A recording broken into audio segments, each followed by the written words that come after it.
Fake news, algoritmos, informação instantânea, jornalismo independente. Os desafios do jornalismo na era da ultraconectividade discutidos aqui, na Sala de Imprensa. Olá, Sala de Imprensa, começando aqui no canal da TV e Rádio Câmara. Hoje o assunto é assessoria de imprensa. Esse que é o braço menos glamourizado do jornalismo, mas que é de uma importância sem tamanho.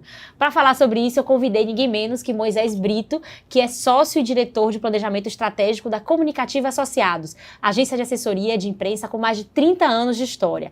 Moisés a gente trabalhou junto, não foi, Moisés? Há uns poucos anos atrás. E hoje eu tenho o prazer de estar te recebendo aqui para a gente bater esse papo sobre o que é assessoria. Seja muito bem-vindo. Obrigada por ter aceitado o nosso convite. Obrigado. Eu que estou feliz aqui de estar com você mais uma vez. Vamos conversar. Vamos, sim. Moisés, deixa eu te falar. Na época que a gente trabalhava, né? Eu lembro que a gente conversava muito sobre as dificuldades que os clientes tinham de entender o que era assessoria de imprensa. Eu lembro que tinha um cliente que queria que você fizesse outdoor. Né? Então tinha um pouco essa confusão e assim, isso partindo de quem estava contratando o serviço. Imagino que outras pessoas que são de fora da área assim, também não tenham muito essa noção do que faz um assessor de imprensa. Você poderia rapidamente resumir pra gente assim, qual é o trabalho da assessoria? Vamos lá, a assessoria de imprensa trabalha com o que a gente chama de comunicação institucional, que é aquela comunicação que não tem como finalidade fazer o cliente vender mais, mas tem como principal finalidade fazer com que a imagem daquele cliente seja melhor percebida pela sociedade ou por um público específico. Então a gente trabalha mais com reputação, com imagem, com disseminação dos valores do cliente do que dizendo que ele, por exemplo, vende mais barato ou que o produto dele é melhor. A gente quer dizer muito mais que aquela empresa tem valores que são valores bem percebidos pela sociedade, que aquela empresa trata bem seus empregados, que aquela empresa tem uma política ambiental, social, que ela é responsável. A gente trabalha mais no que a gente chama de comunicação institucional. A confusão, Isabela, eu acho que tem a ver também com o nosso problema de comunicação. Assim, normalmente as áreas menos disseminadas acabam falando muito para si mesmo, né? Então eu acho que inclusive é um serviço de comunicação, o chamado Media Training, né? Explicar como é que funciona, como é que a imprensa funciona, como é que a assessoria de imprensa funciona. Então, acho que ainda é bem comum a gente encontrar com executivos de outras áreas, contratantes, que não entendem direito do trabalho. O outdoor, por exemplo, que é esse exemplo que você usou, é uma ferramenta clássica de publicidade. Sim. E muitas pessoas acham que publicitário, jornalista, relações públicas são a mesma coisa. A gente tem uma árvore, né, principal, que é a comunicação, mas cada um com a sua habilidade. Mesmo que hoje no mercado as coisas estejam, né, assim, cada vez mais convergindo e virando uma profissão de multitarefas, ainda tem coisas que são bem separadas, inclusive por legislação. Então, por exemplo, a Comunicativa é uma agência que não pode fazer outdoor, porque outdoor é uma atividade feita especificamente por agências de publicidade. Então, basicamente é isso. A assessoria cuida de imagem, de reputação. A gente costuma dizer o seguinte, a assessoria não faz você vender mais. Talvez te ajude a vender mais caro, porque o seu produto, o seu serviço vai ser mais bem percebido, mas não vai fazer você vender mais. Então, nosso foco não é mercado nesse aspecto. Sim. Agora, de que forma vocês trabalham essa reputação, essa imagem, né, da empresa? Ao longo do tempo vai mudando muito. Hoje, as principais ferramentas continuam sendo o relacionamento com a imprensa, então tentando transformar em notícia informações que estão dentro dos nossos clientes, sim, ajudando também a esclarecer, né, então em situações mais sensíveis, situações que a gente chama de situações de crise, ajudando a esclarecer para a população através do jornalista, através dos meios de comunicação, como é que aquela situação se deu, né? Como é que a gente chegou naquele ponto, qual foi a responsabilidade, o que é que a empresa fez. Sim. Mas hoje também tem outras ferramentas que uma assessoria de imprensa atua. Então, influenciadores digitais, né? Os chamados formadores de opinião, as estratégias normalmente disseminadas de relações públicas. Então, trabalhar com públicos estratégicos. Então, você vai ver muita assessoria de imprensa, por exemplo, trabalhando com comunicação interna, trabalhando com relações institucionais, trabalhando com relações com comunidades, porque o nosso foco é, eu tenho um público estratégico para aquela empresa, para aquele negócio, para aquela organização, enfim, para aquela personalidade, e eu tenho uma mensagem que precisa ser passada da melhor forma possível para que a gente possa ter um resultado que é uma imagem positiva, uma reputação positiva. É um trabalho que não é feito assim de uma hora para outra, demora. A assessoria de imprensa, a gente sempre costuma dizer, é um negócio de médio e de longo prazo, porque eu não vou comunicar algo para você uma vez e você acredita, né? Os Sim. públicos têm diferentes níveis de conhecimento, tem pessoas que se informam mais pela televisão, tem pessoas que se formam mais pela internet, tem pessoas que se formam mais pelas redes sociais, então a gente tem que ir alimentando esses públicos cada vez mais ao longo do tempo, com informações claras, precisas, né? Há um trabalho de muita parceria também entre jornalistas que estão nos veículos de comunicação e assessores de imprensa, porque essa informação precisa ser informação de credibilidade. Então, acho que por aí a gente vai começando a falar um pouco do que é o nosso trabalho, de uma forma geral. Você falou dessa parceria, né? E eu lembro que quando eu trabalhava lá e trabalhei em outra agência também, tinha muito uma coisa de uma certa rivalidade, assim, sabe? Entre jornalista de veículo e o assessor. E eu lembro que na outra agência que eu trabalhei depois, a gente passava o ano todo tentando emplacar as pautas dos clientes, tal, e aquela coisa, né, a gente pisando em ovos, engolindo várias coisas, assim, pra, né, colocar aí uma notinha, tal, e eles esnobando, aí chegava dezembro, que, né, dava uma caída, assim, nas notícias, tá, era um mês mais morto, aí começava um monte de jornalista ligando pra gente, e aí, vocês não têm nada, como é que tá essa relação hoje, assim, continua essa coisa de...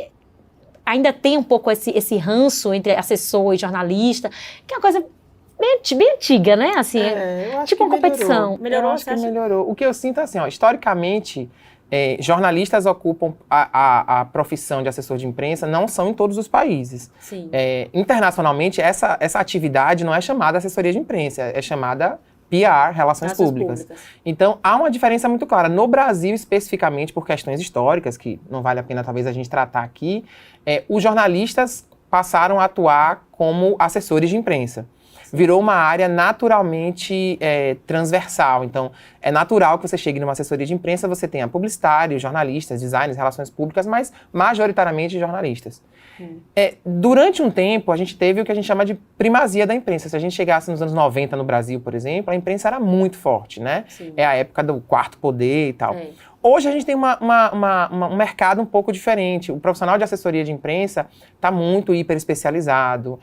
A gente tem mais capacidade, muitas vezes as empresas e as próprias organizações, as próprias empresas que têm seus setores de comunicação e que têm lá dentro assessores, conseguem muitas vezes reter talentos. A imprensa tem passado por uma situação de crise econômica que todo mundo conhece, está se reinventando como atividade. Então, acho que hoje isso diminuiu muito, assim, a relação é muito mais uma relação de parceria, sem esquecer que cada um trabalha para um dono, assim, para um cliente. A gente está trabalhando para um interesse privado, na maioria dos casos, no meu caso, mas na maioria dos casos, e o jornalista está trabalhando para o interesse público, né? Ele está querendo fazer notícia. Eventualmente, claro, essas coisas se convergem, então você tem parcerias comerciais entre empresas e veículos de comunicação, que não é nada antiético, ao contrário, faz parte do jogo, e que isso se mescla. Mas eu estou há 17 anos trabalhando nesse segmento, eu sinto muito menos do que a gente sentia antes, essa rivalidade. É uma relação bem mais apaziguada hoje do que já foi. Que bom que melhorou, né? Porque tinha jornalista que era difícil, eu me lembro. Mas em todas as áreas tem. Vamos não, todas né? tem. Todas as áreas tem. Mas assim, é porque eu sempre achei isso como uma falta de visão, né? Tipo, o assessor tá ali para ajudar também o trabalho de jornalista. Aqui mesmo, na TV e na rádio, eu acho ótimo quando alguém me procura, tem uma sugestão de pauta, tá? Porque a gente tá buscando. Então, se você já veio com isso pronto, facilita nosso trabalho, né? Eu acho que essa é uma falta de entendimento e de visão de que está todo mundo atuando num segmento de produção de conteúdo, de produção de notícias. O mais importante é deixar as coisas claras. O que a gente tenta fazer, o que eu, como hoje em dia, né, como dono da agência, como empresário, como líder de equipes, o que eu tento fazer é sempre... A relação precisa ser transparente. Todo mundo precisa saber que todo mundo ali tem um interesse, né? A gente tem um interesse de que a imagem do nosso cliente esteja bem na fita, digamos assim. O jornalista também tem um interesse de que saia uma matéria bem feita, que tenha repercussão, que tenha cliques, hoje em dia, no caso da internet, que seja lida, né? Que tenha relevância. Então, assim, se todo mundo está jogando limpo, se todo mundo está dizendo quais são os seus interesses, a gente pode atuar em conjunto, né? Atuar em parceria. É isso, com certeza. O que você acha que são as maiores dificuldades hoje de um assessor de imprensa, de quem trabalha com assessoria? Eu ainda acho que a principal dificuldade ela é operacional, por exemplo, hoje você não fala mais com uma pessoa em um veículo. Sim. A relação está muito mais pulverizada. Quando eu comecei a trabalhar, a gente tinha as figuras dos editores e tinha, às vezes você falava com uma pessoa e que ele disseminava ou ela disseminava aquela informação dentro do veículo. Os veículos de comunicação, de uma forma geral, se tornaram empresas mais complexas, né? Tem parcerias, tem espaços que são arrendados, que são comprados, tem pessoas que são parceiros de conteúdo, mas eles não são empregados daquele veículo. Então, operacionalmente, o trabalho do assessor de imprensa hoje está mais difícil do que estava antes. Conceitualmente não mudou, continua sendo a dificuldade de convencer o cliente que nem tudo que ele acha vira notícia, né? Sim. Que nem tudo que ele faz na empresa dele tem um interesse público, consegue vencer a barreira do interesse privado. E também convencer o jornalista de que, às vezes, poxa, se você tiver um pouquinho de boa vontade para olhar isso aqui sob esse ângulo, você vai ver que dá para inserir isso aqui numa notícia. Claro, não precisa ser uma notícia só sobre mim, pode ser uma notícia sobre mercado, pode ser uma notícia que fale de outras empresas, até concorrentes, mas esse trabalho, acho que essa dificuldade não mudou, sabe? Da sua época, de quando a gente trabalhou junto até hoje, continua igual. O que eu acho hoje mais difícil é a operação. Quando uma notícia está pronta para ser divulgada, hoje a gente tem muito mais canal para ela sair. Então, a gente muitas vezes precisa transformar uma notícia em texto num card, porque tem um veículo super relevante, mas que só atua na internet. A gente precisa transformar uma notícia num áudio de WhatsApp bem editado, porque a gente precisa passar para uma rádio do interior e que, se a gente mandar a notícia daquele formato, vai sair mais fácil. Então, assim, depois que a notícia está pronta, a gente, em 2024, eu acho que de agora por diante não vai melhorar, assim, só vai tornar mais difícil a disseminação da notícia. É você ir desdobrando ela em vários formatos para caber em vários veículos. E você Exatamente. Se a imprensa virou multimídia, a assessoria também tem que virar multimídia. E isso é difícil, porque às vezes a notícia tem um timing. Né? Quando ela está pronta, às vezes ela também tem que ir para a rua. E aí, desdobrar, você exige muito mais de planejamento, você exige que... Mais equipe. Né? Mais equipe, mais esforço, mais hora homem, mais gente atuando para que aquilo tenha a mesma repercussão. Porque quando você pensa assim, há 15 anos atrás, a maioria das pessoas chegava em casa, depois do trabalho, tomava um banho, comia alguma coisa, e ela ia se informar por 3, 4 veículos de comunicação. Hoje, na mesma casa, a gente tem gente vendo TV aberta, vendo TV fechada, vendo streaming, se informando pelo WhatsApp. Então, se eu preciso chegar nesses canais todos, eu tenho que ter mais tempo, eu tenho que ter mais esforço, mais trabalho de estratégia. Gente, eu não tinha parado para pensar nisso. Realmente complexificou muito.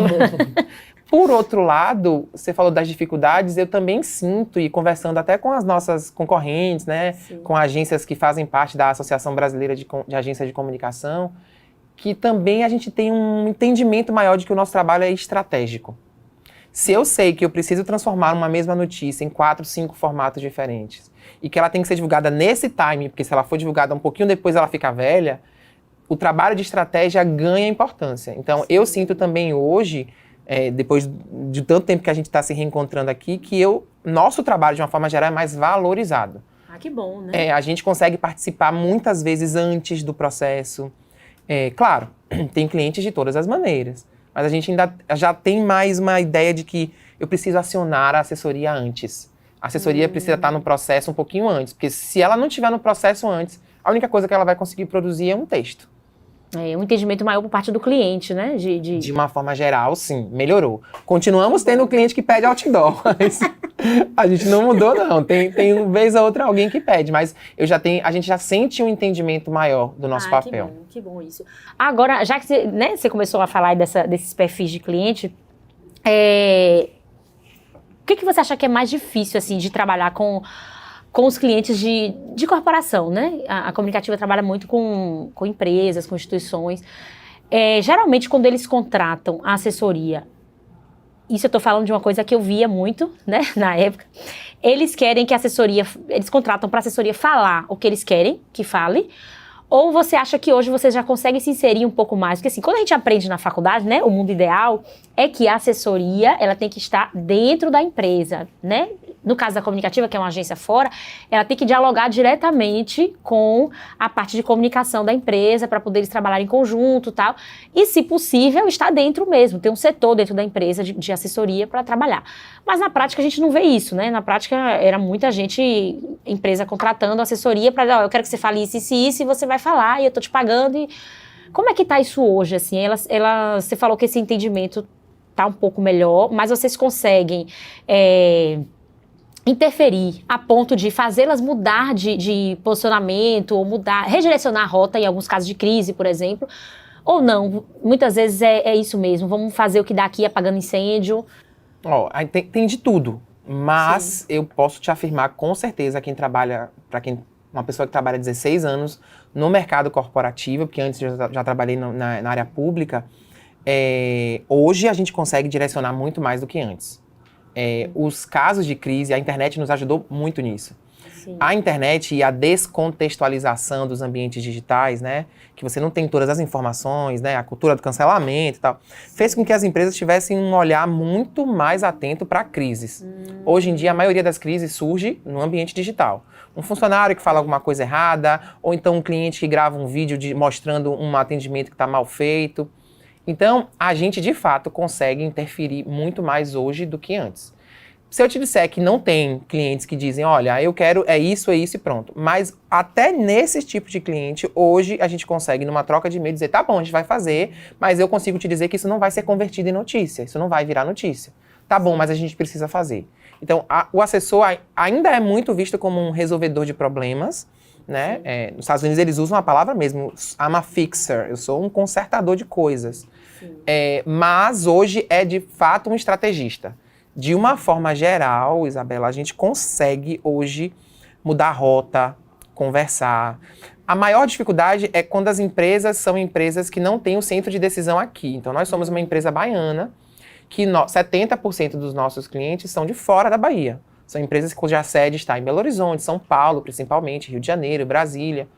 Aí é um pouco mais difícil, mas o simples fato dessa empresa de São Paulo contratar uma agência da Bahia significa eu quero ouvir a sua opinião sobre como isso é melhor divulgado aqui no mercado da Bahia, ou como isso a gente consegue resolver aqui. Também eu acho que a gente tem que ter uma postura humilde, no sentido de que eu não vou conseguir fazer com que tudo seja do meu jeito. Não. Né? Como assessor de imprensa eu vou interferir, mas eu tenho também um limite, porque existem coisas que não estão sob a nossa alçada, né? A decisão de dinheiro, o quanto eu vou investir, qual é o risco que aquele empreendedor quer correr e tal. Sim. Mas eu acho que melhorou muito. Hoje eu me sinto muito mais, inclusive mais, para usar uma palavra do momento, assim, empoderado junto aos clientes. Assim. E eu sinto que se você tem uma relação de médio e longo prazo, isso melhora. Sim. Isso é uma coisa que está numa agência que tem 30 anos, ou mais de 30 anos, e que a gente tem cliente com 32 anos de contrato. Poxa. Então, isso dá pra gente uma relação muito próxima. Em alguns casos, nós somos o ente daquela mesa de decisão que está mais tempo naquela empresa. Que conhece mais. Que conhece mais, que já viveu mais coisa.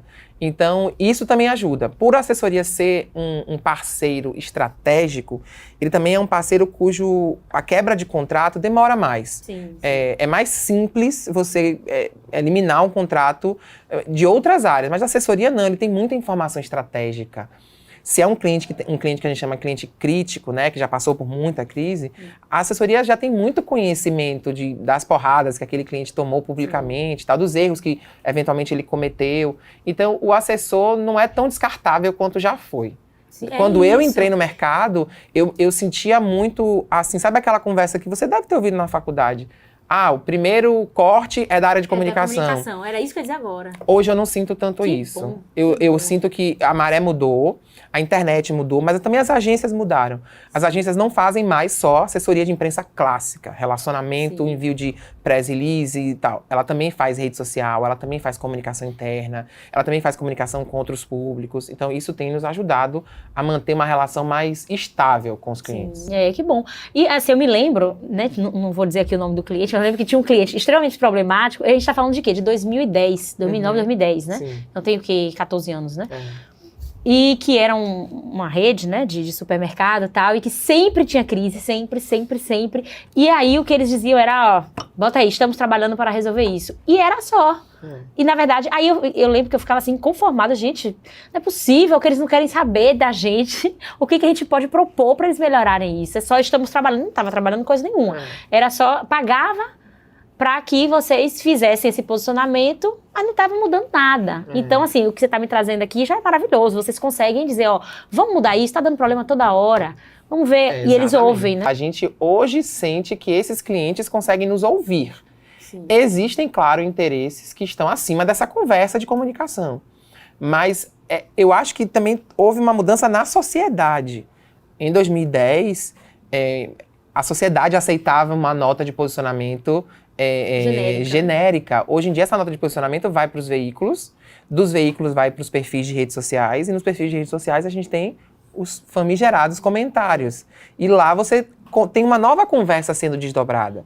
E mais do que isso, a gente tem hoje grupos de interesse que dizem, não, desse tipo de empresa eu não quero comprar. Eu não quero consumir. A gente tem o que a gente chama de grupos de advocacia, né? Os advocacy groups, que são aqueles grupos que dizem, não, de empresa que tem essa prática, não vale a pena comprar. Então você tem também uma propaganda negativa muito mais forte do que você tinha há 14, 15 anos atrás. E isso mudou o perfil das empresas. As empresas aumentaram os seus filtros e diminuíram também a sua tolerância com esses erros. Sim. Também tem uma coisa, a gente está falando de um mundo capitalista, né? Basicamente de empresas, mesmo quando não são empresas, imagem é dinheiro, né? Reputação é dinheiro. Uma empresa com uma imagem negativa é mais barata no mercado. Ela consegue vender produtos mais baratos. Uma empresa com uma imagem positiva, se aquele dono pensa um dia em vender, né, naquelas histórias que a gente ouve o tempo todo de empreendedorismo, ele não vai vender bem, não vai fazer dinheiro com uma empresa que tem uma imagem negativa. Então, essa também é uma relação que mudou. Está mais palpável o que é o trabalho de reputação e de imagem. O trabalho de reputação e de imagem, hoje, ele é transformado em número.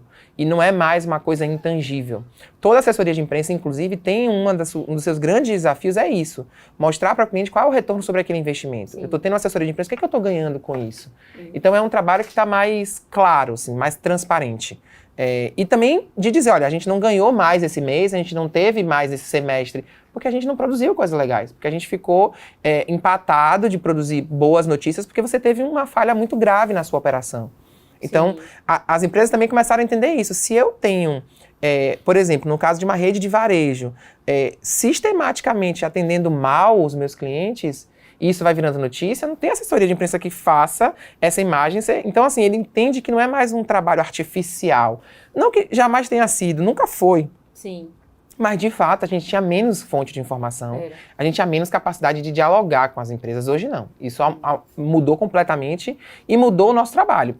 De novo, por um lado, tornou operacionalmente mais difícil, mas por outro também tornou estrategicamente mais forte. Mais fácil, mais forte, né? Você falou dessa coisa dos clientes perceberem essa importância da imagem, que é uma coisa que a gente já estuda na faculdade há muito tempo, né? Mas que parece que demorou para cair a ficha, foi preciso vir as redes sociais, essa cultura do cancelamento, para as pessoas entenderem o quanto é importante elas cuidarem da própria imagem, né? E por outro lado, a gente vê que tem empresas que elas gostam de fazer a maquiagem. Elas chamam a assessoria, vamos fingir que a gente está aqui ouvindo, atendendo e tal. Tem empresas que são recorrentes nisso, assim, tipo a Farm. É até uma empresa que eu citei no último programa. Ela sempre está tendo crise de imagem, porque sempre está derrapando com questões de minorias, até com as mulheres mesmo, com regionalizações, enfim. E as pessoas ficam se perguntando, não é possível que não tenha uma assessoria ali para dar? Tem, mas a assessoria... Tem limite, né? A assessoria é um parceiro estratégico, mas há um limite que é um limite que é da cultura. Empresas também são reflexos de culturas do meio, mas culturas também empresariais. Toda empresa tem uma cultura. Aqui, onde você trabalha, tem uma cultura de trabalho. E essa cultura pode refletir valores positivos ou pode refletir valores que são negativos. A assessoria tem limite, né? Não é uma ferramenta de causa e efeito direto. A assessoria demora tempo para fazer efeito. Uma vez um cliente fazendo uma proposta, aí ele falou, você está tentando me convencer a não te contratar? O que você está dando? Eu falei, não, eu estou te dizendo que não é um serviço simples. Assessoria de imprensa não é um serviço simples que você contrata e que vai dar resultado imediato, que vai resolver problemas. Existem clientes, por exemplo, em situações de crise que a gente já disse não. E não só a gente, eu tenho certeza que outros concorrentes no mercado já disseram não, aqui eu não vou. Por quê? Porque eu sei que eu não vou ter capacidade de influenciar positivamente para uma mudança de cultura. E mudança de cultura é uma coisa difícil. É uma coisa muito difícil. Principalmente cultura organizacional, que envolve muita gente, uma história, né? Precisa vir de cima para baixo, precisa ter reflexos comerciais, né? Empresas que erram e que continuam lucrando, qual é a resposta que elas têm, né? Então, assim, tem uma dificuldade geral de você mudar a cultura empresarial. Sim. E a assessoria é um caminho para isso, mas não é um fator decisivo. Principalmente você falou sobre o que a gente aprende na faculdade, né? Que são as assessorias, o ideal seria ter dentro das empresas. Se eu não tenho dentro da empresa nem alguém de comunicação que tem poder de decisão, eu diminuo a minha capacidade de influenciar, né? Hoje tem um fenômeno que é as redes sociais ajudaram os empreendedores a virarem assessores de si mesmo, né? Porque você está na rede social, você mesmo filma a sua empresa, você mesmo divulga, você mesmo, se conhece um amigo jornalista, você faz uma divulgação informal e tal. Muitos empreendedores acham que ao contratar uma assessoria de imprensa ou até uma agência de publicidade, não precisam ter um setor de comunicação, de marketing dentro daquela empresa. Isso é muito complicado, porque você não tem eco. A gente fala e não tem alguém que vai fazer eco àquela fala, reverberar internamente e que vai fazer, tipo, vamos pensar aqui direito, olha o que eles estão falando, olha o que está... Então, assim, não é um caminho fácil, não é um caminho fácil. Quando tem um valor cultural daquela organização que está afetando a imagem negativamente, normalmente é preciso, como a gente diz, voltar para dentro de casa, arrumar a casa, lavar a roupa suja em casa, porque se está chegando um valor negativo para fora é porque tem alguma coisa errada dentro. E aí, só a partir daí, trabalhar de novo essa imagem, retrabalhar esses valores, mostrar para as pessoas que esses valores mudaram. Né? Sim. Inclusive, você já começou até a antecipar uma pergunta que eu ia fazer sobre redes sociais, mas daqui a pouco a gente volta. Eu quero tratar de outra coisa que você falou interessante aí, que foi a mensuração desse trabalho, né? Na época que eu trabalhei com vocês e com assessoria, né, em outros lugares, a mensuração era muito voltada para aonde aquele veículo saiu, ou aquela empresa saiu, quais veículos, né? Tipo, aqui em Salvador, saiu no à tarde, saiu no Correio. Esse mês foi positivo, porque foram tantas notícias no Correio, tantas notícias na tarde, tantas notícias na Tribuna, tantos sites, tal. Então, era basicamente, a nossa mensuração era basicamente isso aí, aonde a empresa pôde ser vista, em quais veículos de comunicação. Como é que está hoje isso? Continua partindo daí, mas com muito mais desdobramentos. Para algumas empresas, a gente classifica os veículos de um jeito e para outras de outros. Isso era uma coisa que não existia antes, né? Tipo, você tinha um veículo, como você tinha... Sair no à tarde é verdade, né? Era um lema do à tarde no século passado. Era um veículo totalitário, assim, era um veículo de massa. Era um veículo que era lido pela cidade inteira. O Correio é a mesma coisa, quando chegou e tal.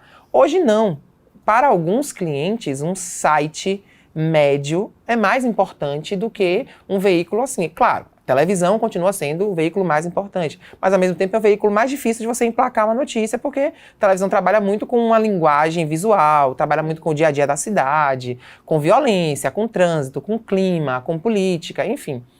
Então, modificou um pouco. A gente continua partindo dos veículos, mas a gente hoje faz classificações de hierarquia de cada veículo. Então, cada cliente tem uma lista de veículos e uma hierarquia. Tem um grupo de veículos mais relevantes, menos relevantes e os veículos de média relevância. A gente tem também onde saiu, porque às vezes você tem um veículo, por exemplo, uma rádio, mas aquela rádio, eu tenho um programa que conversa com o meu público. Então, não é sair na rádio, é sair naquele programa. Então, assim, continua partindo de quais os resultados que foram alcançados. Mas também tem uma análise de valor. Sim. Com essa empresa eu quero divulgar o quê? Então, a gente faz lá na agência o que a gente chama de divisão por pilar de comunicação. Então, assim, o que essa empresa quer divulgar? Eu quero divulgar coisas sobre sustentabilidade, inovação. Então, eu também divido, a gente também mensura o resultado assim, olha, sustentabilidade sai muito, inovação não sai tanto. Sim, entendi. Recursos humanos sai muito. Então, a gente primeiro discute com o cliente o que é que ele quer divulgar, que valores ele quer mostrar para a sociedade.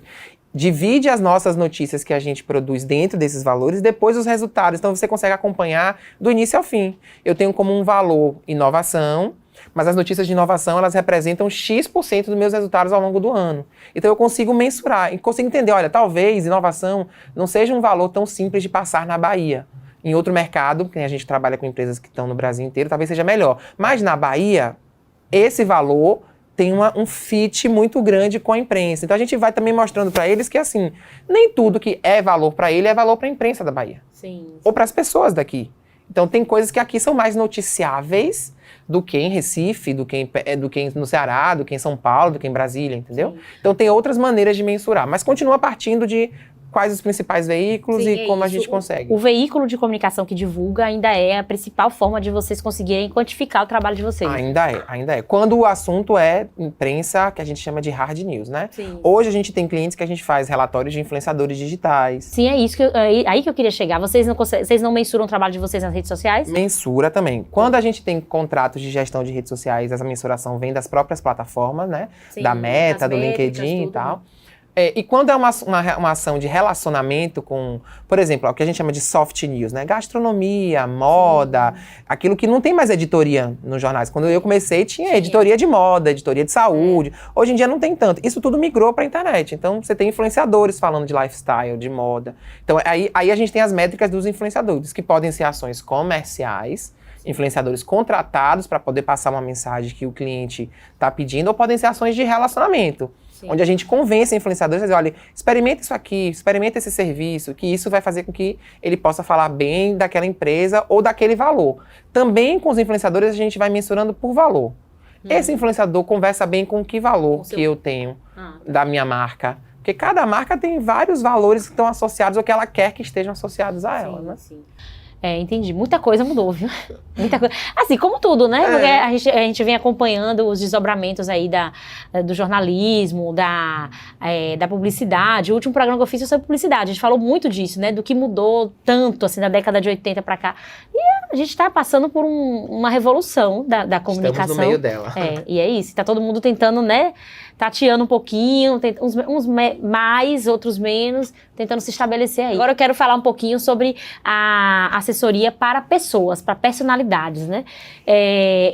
Existe uma diferença muito grande, assim, você trabalhar a imagem de uma pessoa e trabalhar a imagem de uma empresa?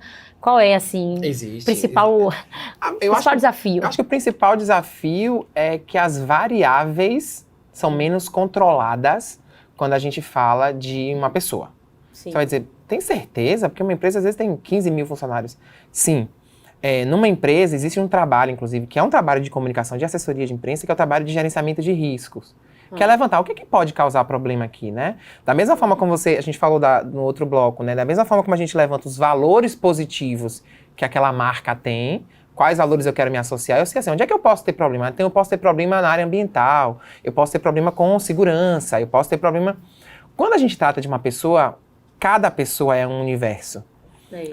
E a depender do compromisso que essa pessoa tem com comunicação, a gente vai ter mais ou menos capacidade de gerenciar aquele universo. Então, eu, por exemplo, tenho muita dificuldade de fazer. Eu admiro muito quem é assessor de imprensa de personalidade, de uma forma geral.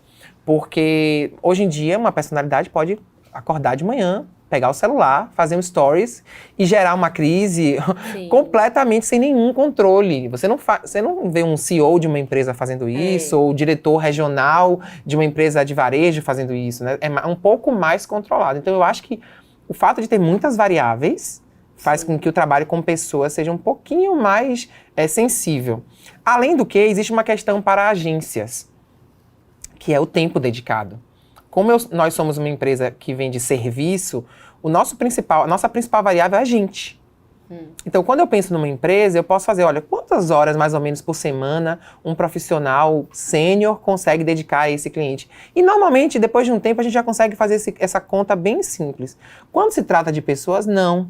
Né? Se aquele artista ou aquele político está vivendo uma crise de imagem, eu vou ter um assessor praticamente disponível para aquela pessoa. 24 horas. 24 horas. A gente fala de um atleta, por exemplo, que tem competições em outros países. Então, tem questão de fuso horário, acompanhamento em viagem. Por isso que você vê que é mais comum que você tenha uma relação de assessoria entre pessoas da família, ou agências que conseguem disponibilizar um profissional exclusivo para aquele profissional, para acompanhar.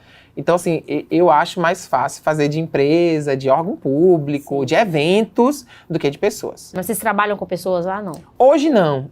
A gente já trabalhou, mas hoje em dia a gente acabou enveredando para um campo bem mais corporativo. Então, eventos, eventualmente se a pessoa está associada a uma empresa. Então, por exemplo, um CEO que é médico de uma clínica, por exemplo. Então, muitas vezes o trabalho vai ser trabalhar a imagem daquele médico, daquela médica, né? Como um bom médico, uma boa médica e um bom gestor. Ou, por exemplo, trabalhar a imagem de um restaurante e a gente falar um pouco sobre o chefe ou sobre a chefe, né? Então, quando a imagem está atrelada a um trabalho empresarial, para nós hoje é mais simples e é mais desejável. Sim. A gente já chegou a atuar na época da pandemia, quando a gente estava... Todo mundo se perguntou, o que é que eu vou fazer, né? Será que vai acabar tudo e tal? A gente começou a atuar, por exemplo, com gestão de imagem de influenciador digital. Sim. E a gente esbarrou nas mesmas questões, sabe? Eu quero fazer uma reunião às 8h30 da noite. Ué, mas... Horário comercial, né? Não tem horário comercial quando você é uma artista e acorda às 11. Né? Porque você fez show no dia anterior. Então, não é porque ele quer, né? É porque tem muitas vezes muitas vezes não é. É porque tem um outro ritmo. Então, para a empresa, né, que tem as questões trabalhistas, que tem que proteger também a sua equipe, é difícil, não é tão simples, não. Tem as questões dos escândalos também, né? Que muitos deles eu fico imaginando, coitado da assessoria de Neymar, se ele tem uma assessoria, porque eu nem sei mais se tem, né? Mas deve ter, né? É, capaz de ter. Neymar, jogadores de futebol de modo geral, assim, esses sertanejos agora que também estão dando um trabalho, né? Fazendo. Então você gerenciar tudo isso e muitas vezes passa também pela personalidade da pessoa, né? E também tem uma outra coisa, tudo é negócio para um tipo de profissional. Quando a gente fala de empresa, a gente tem o mercado de ações, né? As empresas de capital aberto acabam regulando o que as empresas de capital fechado podem ou não podem fazer. Por exemplo, hoje, no mercado de capitais, né, as empresas de capital aberto, existem questões que são as questões da famosa sigla ESG, né? São as questões que são mais relevantes para quem quer trabalhar para qualquer empresa. Então, E de environment, né, que é meio ambiente, S de social e G de governança.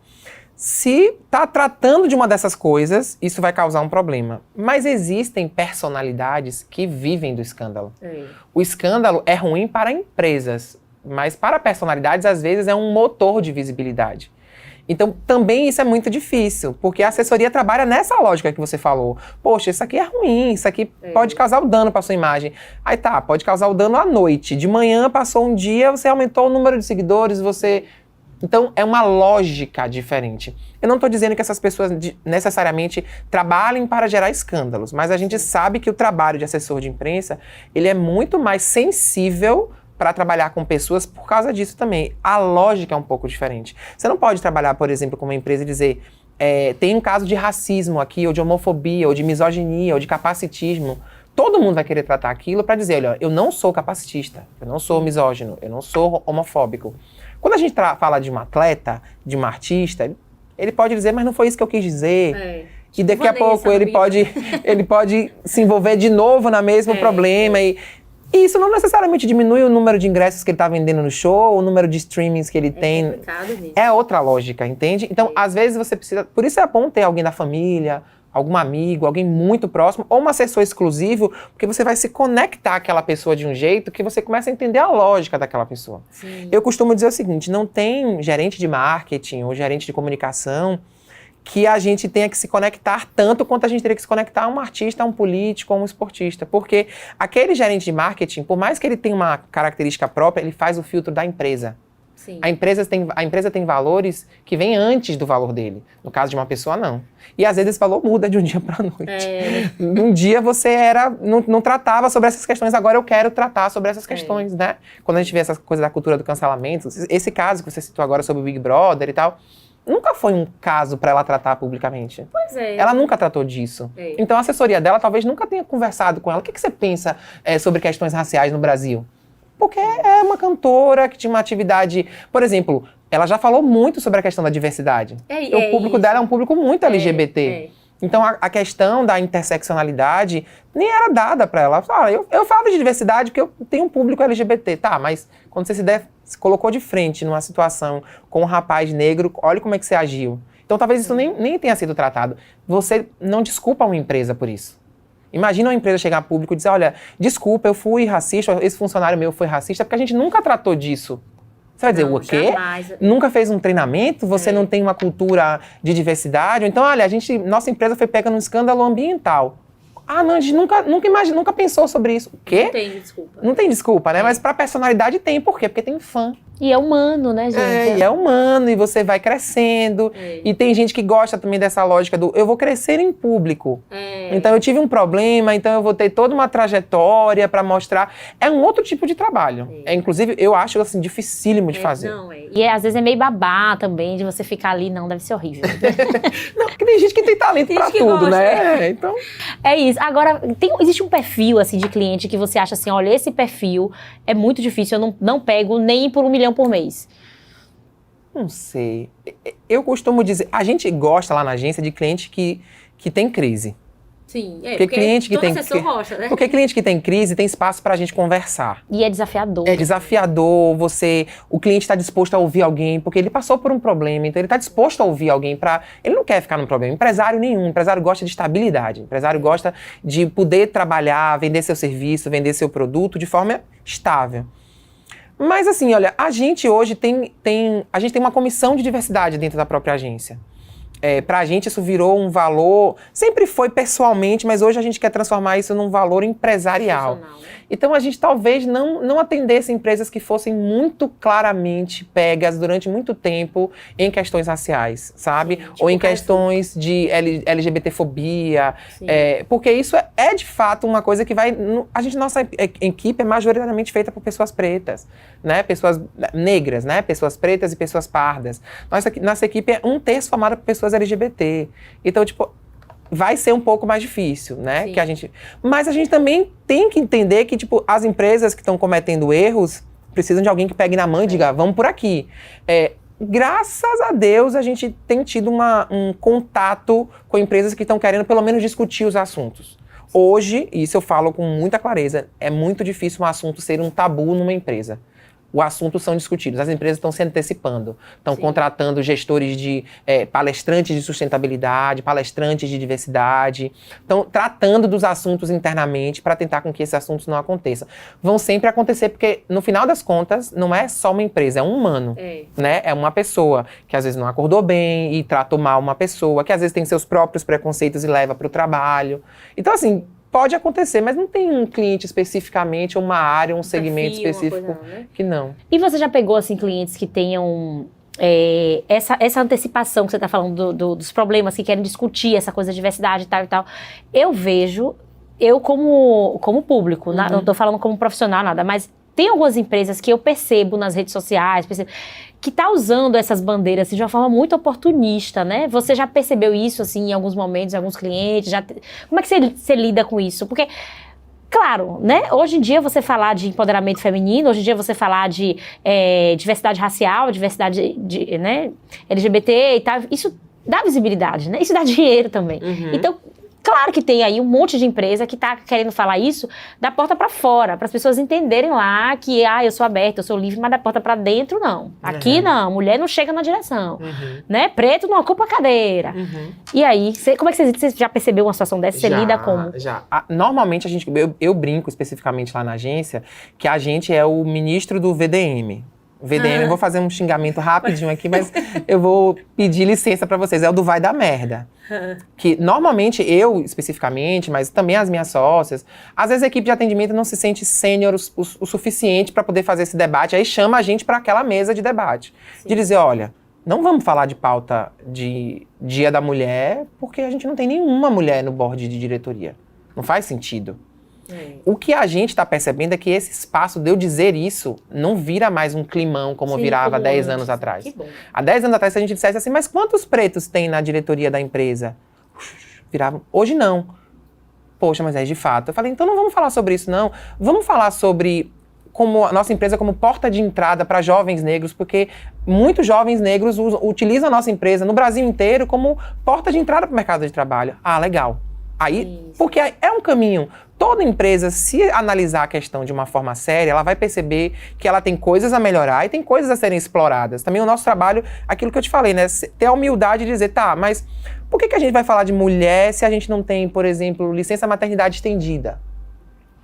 Né? Ou se a gente não está discutindo a questão dos homens, né, na licença paternidade, que hoje em dia a gente tem empresas que podem escolher. Então, você nunca pensou sobre isso, então vamos pensar sobre isso e às vezes um debate começa por aí. Sim. E também porque as coisas não são assim, né? Você não é ou racista ou antirracista, né? Existem gradações. Você não é ou homofóbico ou anti-homofóbico. Você tá caminhando. Então, também, muitas vezes, o que é que acontece? A gente diz, olha, vamos mudar essa rota, vamos manter no mesmo assunto, vamos falar disso, mas nesse prisma aqui. Porque sobre esse prisma, a gente tem uma coisa que é inegável, autoridade. Sim. A gente pode falar. E a imprensa trabalha muito com vivência, né? O que o jornalista mais gosta é contar uma história com um personagem.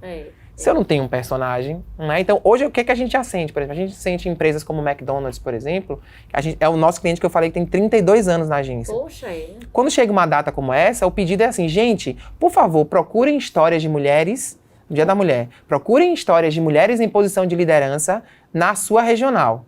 Se não tiver, não trataremos do assunto. Então, a gente só trata do assunto porque a gente tem mulheres em posição de liderança. Se não tiver, a gente não vai tratar do assunto. Porque a gente precisa, hoje em dia, porque não adianta eu fazer uma propaganda ou então falar numa rede social se o comentário é... Entende? Isso é tudo mentira, não tem lá, já trabalhei. Exatamente. Então, a gente tenta, como assessoria, na mesa, ser tipo, isso aqui pode dar problema. Presta atenção.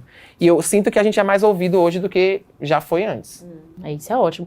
Agora, eu queria falar um pouquinho também de rede social. Eu lembro que, na época que eu trabalhava com assessoria, o trabalho de rede social era muito incipiente, era mais uma coisa que a gente fazia, assim, não na comunicativa, né? Eu fiz em outros lugares. Era mais, assim, tipo uma perfumaria para o cliente, para encher os olhos do cliente. Mas não era uma coisa que a gente investia muito e que e esperava que desse um resultado, né? Gigante. Hoje, claro, tá muito diferente, né? Mas, assim, o que eu percebo muitas vezes é que tem algumas empresas, principalmente, não as grandes, porque as grandes são profissionalizadas, né? As pequenas, médias empresas, elas falam assim, não vou gastar dinheiro para assessoria, porque eu tenho aqui um social media e ele vai divulgar as coisas. Isso deu algum impacto, trouxe algum impacto, assim, para o trabalho de vocês? Gerou, tipo, um momento, assim, de, poxa, a gente precisa se replanejar aqui a rota, porque senão a gente vai perder muito. Ou não? Assim, não teve problemas? Não teve. Passou pela nossa cabeça. Eu acho que passou pela cabeça de qualquer empresário que trabalha com assessoria de imprensa. Lá em 2010, 2015, meu Deus, meu trabalho vai deixar de existir, eu vou ter que... Acho que passou pela cabeça de todo mundo. Qual foi a nossa decisão? Nós somos bons de relacionamento, nós somos bons de gestão de crise, nós somos bons de comunicação institucional. Então, a gente não topa clientes de redes sociais cujo foco é venda. Porque se eu não sei vender no mundo offline, eu não vou saber vender no mundo online. Então, um cliente que faz e-commerce, né, que vende pela internet, ou que quer levar pessoas para o WhatsApp para poder finalizar uma venda, não é o meu cliente de redes sociais. O nosso cliente de redes sociais é um cliente que está querendo conversar, gerar conversas, falar sobre a sua empresa, falar institucionalmente. Então, a gente tem uma carteira de clientes de redes sociais. A maioria são clientes que começaram em assessoria de imprensa e que disseram, o jeito de vocês atender faz sentido para mim, então eu vou migrar e vou ter um novo contrato com vocês de rede social. O que eu acho importante é que cada agência tem que entender também a sua própria cultura. Sim. Tem agências que, mesmo como agências de assessoria, sempre foram muito criativas. Então, talvez elas sejam ótimas agências de digital. Né? Então, a gente tem que se entender. A gente fez um movimento muito... A gente nunca quis dizer assim, olha, temos um braço digital.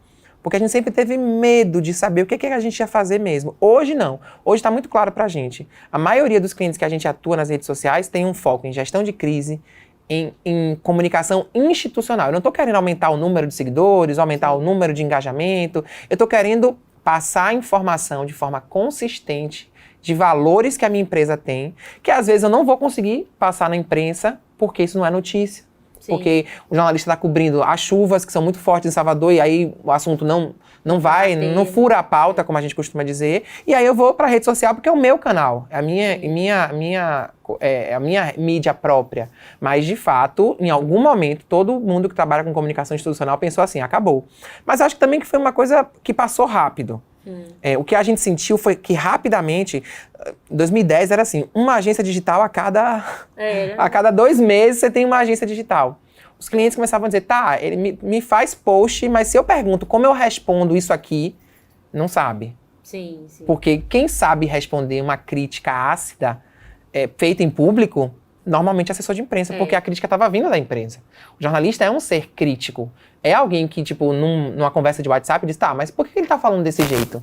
Tá, mas se não fosse racista, por que aconteceu isso? Tá, se você faz treinamento anti-homofobia, por que o seu segurança não sabe lidar? Então, a gente tá acostumado a lidar com um público muito contundente, muito ácido, muito crítico, inquisidor, que é o jornalista. E que tem que ser assim mesmo. É o trabalho da imprensa. Então, aí a gente foi vendo assim, olha, aqui tem um espaço pra gente. Hoje, inclusive, a gente atua muito bem em parceria com a agência digital.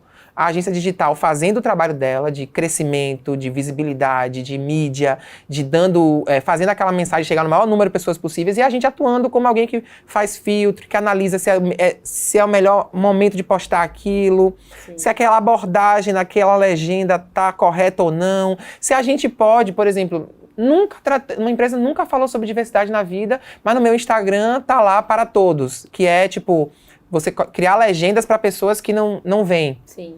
Pô, mas você não trata de diversidade. Você tem algum curso interno para os seus funcionários tratar com pessoas que não enxergam ou pessoas que não escutam, né?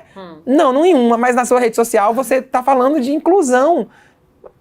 Vamos fazer um post sobre autismo? Tá, mas eu sou um shopping center. Hoje, por exemplo, tá vivendo um momento maravilhoso, né? A gente tem lei, tem quase todos os shoppings de Salvador distribuindo abafador de ruídos, fazendo seção azul. A gente tem um movimento... Então, vamos falar disso na rede social, mas tá, tem outras coisas aí que com certeza os shoppings ainda não estão fazendo, ou os supermercados não estão fazendo. Então, vamos deixar essa data comemorativa para quando a gente tiver, de fato, uma política boa, tal. Então, a gente tem muito esse papel de regulador quando o cliente tem uma agência de publicidade e uma agência de digital. Sim, sim. Então, vocês não ficam, tipo, com a senha do perfil da empresa para gerenciar? Fica? Alguns, sim. Nós temos alguns contratos que a gente tem contrato de gestão de redes sociais, que são esses clientes que não tem um foco em vender pela internet e que a gente tem contratos de gestão de redes sociais. Outros não. Outros a gente tem grupos de WhatsApp ou então monitoramento que a gente recebe tudo que está sendo comentado e a gente discute com o cliente. Vale a pena responder? Responde direto? Por exemplo, uma grande questão que se coloca hoje, Isabela, é política de moderação. O que é que eu permito que as pessoas falem no comentário? Porque a gente vê que as plataformas digitais, elas não eliminam um comentário racista. Mas eu vou permitir um comentário machista, um comentário homofóbico, ou cristofóbico, ou contra a religião de matriz africana na minha rede social da minha empresa? Então, vamos conversar, vamos criar uma política de moderação de rede social. A gente tem conversado muito com os clientes. Pô, você está incomodado que as pessoas estão xingando muito aqui? Vamos dizer para elas claramente, olha, clique nesse link e conheça a minha política de moderação. Eu não aceito. Pode criticar, mas não aceito que você seja homofóbico, que você seja racista no meu post. Se você for, eu vou apagar o seu post. Porque esse é um espaço meu, eu quero criar uma comunidade saudável, né? Então, da mesma forma que você não pode entrar no supermercado de sunga. É uma regra, né? É um espaço privado de acesso público, é privado, mas de acesso público, qualquer um pode entrar. Mas você não pode entrar pelado. Ou você não pode entrar em trajes que não fazem sentido, né? Você não pode vender marmita dentro de um shopping, porque tem restaurante, né? Então, as regras também podem ser criadas. A gente ajuda o cliente assim, já pensou sobre isso? Você está tão incomodado com quem está falando mal de você, tá? Ok, quem criticar, criticou. Mas então, nosso trabalho tem muito hoje de consultoria. Sim. A palavra que a gente meio que deixou passar lá, que era assessoria, hoje é muito clara. Né? A gente hoje, de fato, é mais assessor do que já foi antes. Eu costumo dizer que quando eu comecei a trabalhar, eu era mais divulgador do que assessor. Hoje eu me sinto muito mais consultor, muito mais assessor, de fato, do que divulgador. Inclusive, algumas vezes eu digo, não divulgue. Não divulgue, não vá por aí. Segura, não é o momento de você falar sobre isso. Então, e alguém está pagando por isso. Eu ouvi de um cliente uma vez, olha, assessoria de imprensa para mim é como plano de saúde. Às vezes eu pago para não usar. Eu falei, boa, é isso mesmo. Porque às vezes ele tem que te dizer, não, você não está pronto para fazer essa divulgação. E é bom que seja assim, né? É bom que seja assim. Tem essa autonomia, porque a assessoria que vai dizer amém para tudo não está funcionando muito, né? Ainda falando dessa coisa, né, de empresa, tal, das crises. Você falou que gosta muito das crises. Já teve, assim, algum momento de crise de algum cliente que você teve que dar o sangue, correr, salvar, que te marcou, assim, você poderia explicar, falar pra gente? Eu vou falar um famoso, que eu espero que não viralize, não vire meme, mas eu era o assessor da Unijorge no caso do rapaz da bomba de gengibre. Ah, eu me lembro. Eu pensei que você ia falar do caso de Geise Arruda, que maneira no Jorge, era outra faculdade. Eu era o assessor de imprensa, eu estava lá no dia eu lembro disso. Da instituição. Foi uma coisa que foi muito perturbadora para mim. Não especificamente pelo caso em si, porque o caso é triste, né? Uma pessoa com questão de saúde mental e tal. Mas porque foi o início das fake news de WhatsApp. Gente. Eu tinha que conversar com os jornalistas de dentro da instituição e os jornalistas me mandavam áudios de pessoas gritando, dizendo que estavam saindo, sendo atropeladas na paralela, porque estavam saindo e eu dizendo, gente, eu tô aqui, eu tirando fotos, fazendo vídeo para os colegas da imprensa, dizendo, eu tô aqui, ninguém foi ferida. E naquele episódio, ninguém morreu, ninguém foi ferido, absolutamente nada. Foi só um pânico ali. Foi só um pânico. Então, esse pra mim é um caso bem emblemático. Primeiro porque virou, hoje em dia a gente ri, virou meme da internet e tal. Mas teve alguns casos, né? Teve um caso também que me marcou muito. A gente atendia um resort e a gente teve um surto de meningite. Entre os funcionários? Entre os turistas que estavam. Sim. Então, tipo, eu tive que ir pra lá, então minha família toda em pânico, porque ninguém... Meningite é perigoso. Máscara, então isso foi há 15 anos atrás, né? Isso foi noticiado? Foi 2008, eu acho, 2009, eu acho.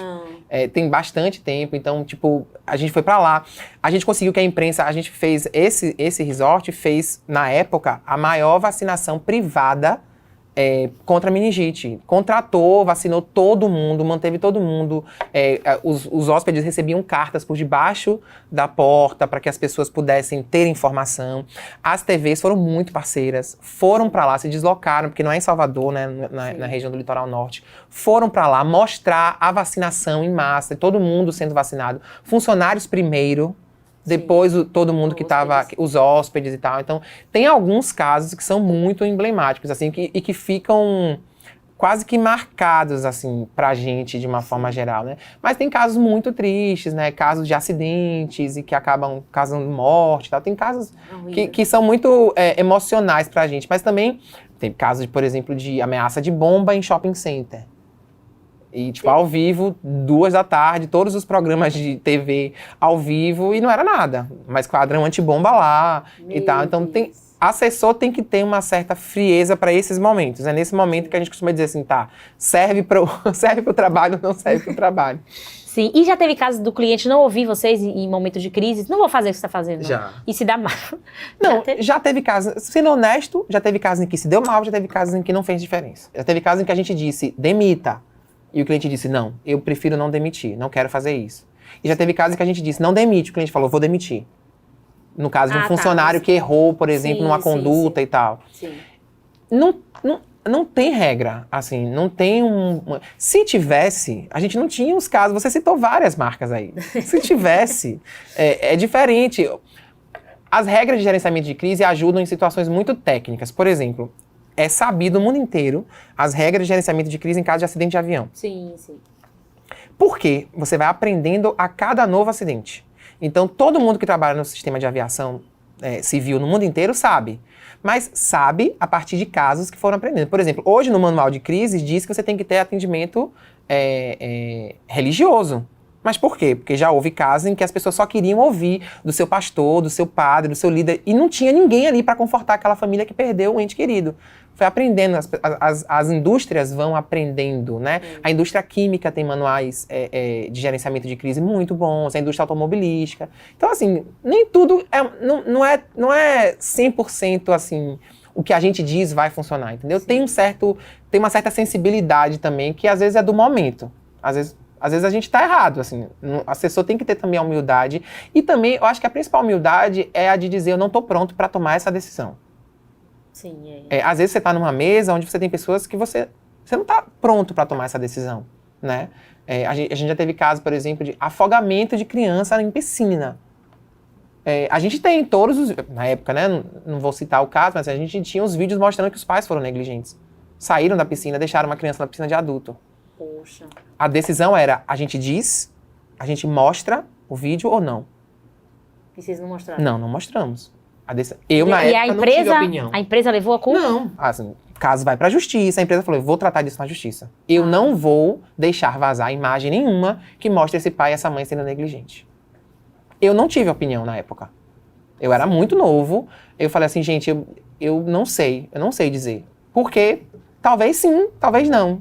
E aí o jurídico decidiu, falou assim, olha, eu acho que não, vamos tratar disso judicialmente. Sim. Vamos deixar... E o caso aconteceu, o inquérito andou, a empresa não foi culpada, não houve um processo que... Porque independente do pai ou da mãe terem feito a denúncia, morreu uma criança, é de menor, o Estado vai abrir, né, uma investigação, um inquérito e tal.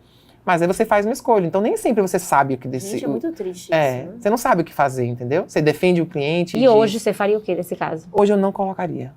Não colocaria. É Tem difícil coisas isso. que não valem a pena. É. Expor um pai e uma mãe que não foram negligentes porque quiseram. Porque todo mundo erra, né? Não vale a pena. Tem coisas que não valem a pena. Entende? Como tem outras coisas que valem a pena. Vamos mostrar que o funcionário tentou de tudo, mas que aquele cliente passou de todos os limites. E que mesmo ele tendo errado, aí vamos lá. Então, hoje em dia não dá mais para pensar assim, ó, vai ficar tudo entre quatro paredes e só a gente vai discutir. Não, todo mundo tá discutindo. Tem alguém gravando com celular, alguém gravou. Então, assim, a gente tem que fazer escolhas muitas vezes, que é o que é que dá para mostrar? Que risco eu quero correr? Né? E nessas horas de crise, o melhor embate é sempre entre comunicação e jurídico. Porque um quer correr o risco, o outro não quer. Então, é sempre o risco. Um quer falar e o outro não quer falar. Então, não é simples, né? A gente teve casos, por exemplo, teve um caso de uma empresa de saúde que um hacker roubou os registros. E estava negociando, porque senão ia abrir os exames dos pacientes. Meu Deus. A gente sentou numa mesa de crise, né? Como a gente costuma dizer, num comitê de crise. Eu falei, gente, não paguem. A polícia tem que tratar, não paguem o resgate. Porque vocês não têm como ter garantia de que esse criminoso vai devolver. E eles não pagaram, o jurídico nessa época estava do lado da gente, falou, não vai pagar. E fomos até o final, conseguimos recuperar os arquivos, mas a gente não vai pagar. Então, não é tão simples, né? Tem coisas que são muito óbvias, mas normalmente não é tão óbvio. É desafiador esse trabalho, né? É. E não é uma coisa que se repete, assim, não dá pra dizer, todo ano acontece isso e tal. Essa é a melhor parte. É que rotina, assessor de imprensa não morre. De tédio não morre. Isso é bom. Eu gosto. Quem trabalha com comunicação adora isso, essa falta de rotina, né? Agora eu queria saber um pouco assim, uma pergunta bem provocadora, tá? Que pode ser que seja também meio ultrapassada. Na minha época da faculdade, que era uma discussão muito grande. Eu sou relações públicas, eu sou jornalista, né? E sempre eu ouvi esse embate, né? Mas o assessor de imprensa é o jornalista, não é o RP e tal. Eu sou suspeita para falar, mas assim, pela formação que eu tive em cada faculdade, na minha opinião, o RP é o assessor de imprensa. É o que mais tem formação. E você, o que você acha? Quem é o melhor? Assim? Eu acho que essa é uma questão completamente superada. Eu acho que tem a ver com o histórico. Sim. Historicamente, o jornalista ocupou um espaço que era do RP. Sim. E aí trouxe uma questão de mercado, porque se quem está sendo contratado pela agência é jornalista, o estudante se forma em jornalismo, porque ele quer trabalho, né? Ele quer entrar no mercado de trabalho. Hoje, não existe agência formada por um tipo de profissional só. É um fato. As melhores agências têm designers, jornalistas, relações públicas, administradores e de preferência publicitário, porque hoje a gente também faz conteúdo pago, né? Não é publicidade clássica, mas a gente faz conteúdo pago, não faz anúncio, a gente faz o que a gente chama de informe publicitário, ou, que a gente adora um termo em inglês, branded content, conteúdo de marca. Então, a agência boa é uma agência que tem mais de um profissional. Então, eu acho que é uma questão mais ou menos superada. O que a gente sente hoje no mercado, o RP está mais focado, quando ele está atuando numa agência, né, nas questões de estratégia, de mailing, de relacionamento, de produção de eventos, e o jornalista mais focado na questão do conteúdo, da imagem e tal. Mas existem publicitários ótimos assessores de imprensa, RPs ótimos assessores de imprensa, jornalistas ótimos assessores de imprensa. Na minha experiência de 18 anos de uma forma, né, total, 16 na comunicativa, eu vi gente com formações diversas atuando muito bem e muito ruim também. Eu acho que tem mais a ver com uma questão de vocação mesmo. É isso, eu lembro que eu ficava pensando nessas coisas e eu dizia, gente, a pessoa tem que se dedicar, né? Aquele que é um bom profissional, ele vai ser um bom profissional. Agora, se você for falar em termos de formação, a formação que eu tive, que não é mais a mesma, que já mudou a grade, tanto de um quanto de outro e tal, mas na minha época, quem teve a melhor formação acadêmica sem dúvida. foi o RP. Se a gente for pensar em conteúdo de disciplina, há disciplinas que a gente vai aprender na prática, e eu sou jornalista. Eu aprendi na prática coisas que você aprendeu na faculdade. Sim. Né? Acabou que eu consegui me adaptar melhor. Então, assim, a formação que mais se aproxima daquilo que o mercado exige, eu acho que é a formação de relações públicas. Mas eu acho que no dia a dia... No mercado, E você falou de uma coisa aí que era o sonho, né? O meu sonho de estudante da faculdade, que era trabalhar numa agência que tivesse todo tipo de gente. Assim, que era o que a gente chamava de comunicação integrada, né? Você ter ali cabeças de todas as áreas pensando para você conseguir ter um pensamento completo, né? E hoje, assim, olhando em termos de... Você também tem mestrado, né? Você já deu aula e tudo. Hoje como você enxerga a formação que as faculdades dão para esses profissionais? Você que trabalha com estagiários, que recebe profissionais recém-formados lá. Você tem críticas ou você acha que as faculdades têm dado uma boa formação para esses profissionais de comunicação? Eu acho que a minha faculdade, né, a Faculdade de Comunicação da UFBA, de fato, tem uma formação muito holística para o jornalista, né? Ela não está formando para o mercado de assessoria de imprensa, ela está formando para o mercado de jornalismo de uma forma geral. O que eu sinto dificuldade ainda é uma desconexão entre a formação que você tem na faculdade e a formação que você vai ser exigido no mercado de trabalho. E um ponto que eu sinto muito é o estudante de comunicação consome pouca comunicação. Como assim? Ele chega como estagiário, ele não sei se ele vê o BATV ou se ele vê o Aratu Notícias. Isso hoje, né? Na minha época, até hoje, eu consumo rádio, eu adoro rádio, as rádios daqui. Então o cara é capaz de ser um cinéfilo, conhecer toda a obra de Martin Scorsese, conhecer o catálogo inteiro da Amazon Prime, do Netflix, mas não saber quem assina a coluna de economia do Correio.